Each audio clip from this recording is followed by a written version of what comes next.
Les risques pour une personne de devenir obèse augmentent de 57% si elle a un ami obèse. Parmi les pères de frères et sœurs adultes, si l'un d'eux devient obèse, le risque que l'autre devienne obèse augmente de 40%.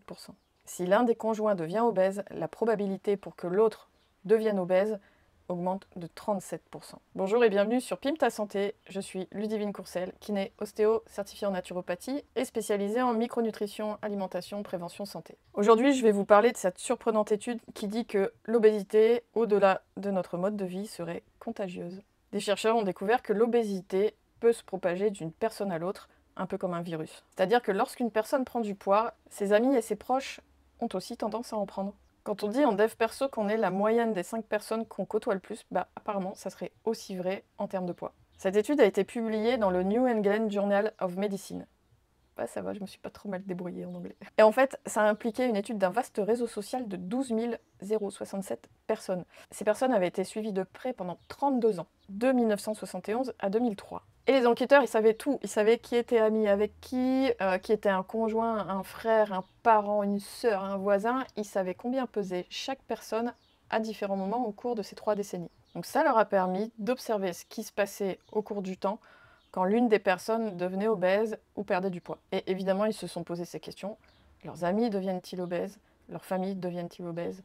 Leurs voisins deviennent-ils obèses? Et donc, comme je vous le disais en introduction, la conclusion, ça a été que les personnes sont plus susceptibles de devenir obèses quand elles ont un ami qui devient obèse.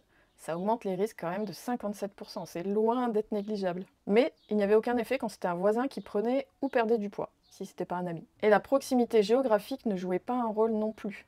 Mais c'est-à-dire que même si votre meilleur ami habite à l'autre bout du pays, s'il prend du poids, vous êtes susceptible d'en prendre aussi. Donc la conclusion de cette étude, ça dit que chaque personne devenue obèse est susceptible d'entraîner des amis avec elle, comme une épidémie, comme une pandémie sociale. La bonne nouvelle quand même dans tout ça, c'est que le même effet semble se produire pour la perte de poids. Donc l'explication du docteur Nicolas Christakis, qui est médecin et professeur de sociologie à la Harvard Medical School, c'est que les amis affectent notre perception de la réalité, de l'obésité, et au-delà de ça, des standards de chacun. Ce qui se passe, c'est que lorsque vous avez un ami proche qui devient obèse, finalement, l'obésité, ça n'a plus l'air si grave que ça. Nous changeons notre idée de ce qu'est un corps acceptable en regardant les gens autour de nous, particulièrement nos amis et nos proches.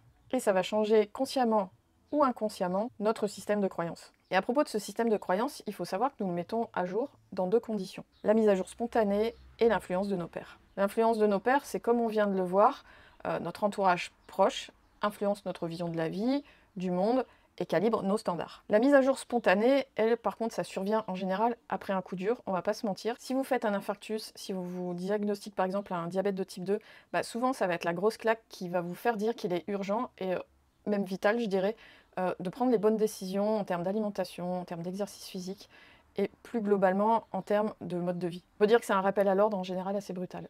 En dehors de ça, évidemment que les liens sociaux ne sont pas les seuls facteurs qui affectent le poids corporel. Comme je le disais juste avant, le surpoids et l'obésité, c'est en général le produit de comportements que l'on qualifie de volontaires, c'est-à-dire l'alimentation déséquilibrée, la sédentarité, le stress, le mauvais sommeil. Et à tous ces niveaux-là, justement, les liens sociaux peuvent avoir une influence et ils peuvent justement modifier nos standards vis-à-vis de ça, vis-à-vis de ces règles hygiéno-diététiques. Donc l'idée ici, c'est de vous dire de faire attention au prisme à travers lequel nous voyons le monde. Parce que nous sommes toutes et tous, à des degrés différents certainement, influencés par notre environnement, c'est-à-dire notre environnement personnel, professionnel, familial.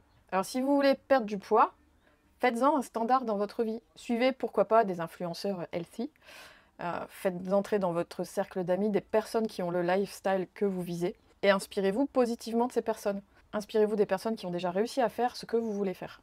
On est d'accord qu'on ne va pas s'inspirer de gens qui galèrent. Je voudrais juste faire ici un warning par rapport aux réseaux sociaux. Il faut quand même faire preuve de discernement quand on veut aller s'inspirer de ce qu'on peut voir sur les réseaux sociaux et ne pas faire de comparaison négative. Ça peut donner vite l'impression que son propre corps ou sa vie ne sont pas à la hauteur. Il y a un vrai piège à ce niveau-là. Attention aussi, tout ce que je vous raconte ici ne veut pas dire que vous devez vous séparer des personnes que vous aimez sous prétexte qu'elles ne sont pas dans vos standards physiques ou autres. Chaque personne est dans votre vie parce que, d'une manière ou d'une autre, elle contribue à votre bien-être. Et si c'est pas le cas, par contre, il va vraiment falloir commencer à se poser les bonnes questions. Mais par contre, faites entrer dans votre vie des personnes qui auront une influence positive à ce niveau-là. Créez votre propre épidémie de santé et de bien-être. Moi, c'est ce que je construis dans mon programme Pim ta santé.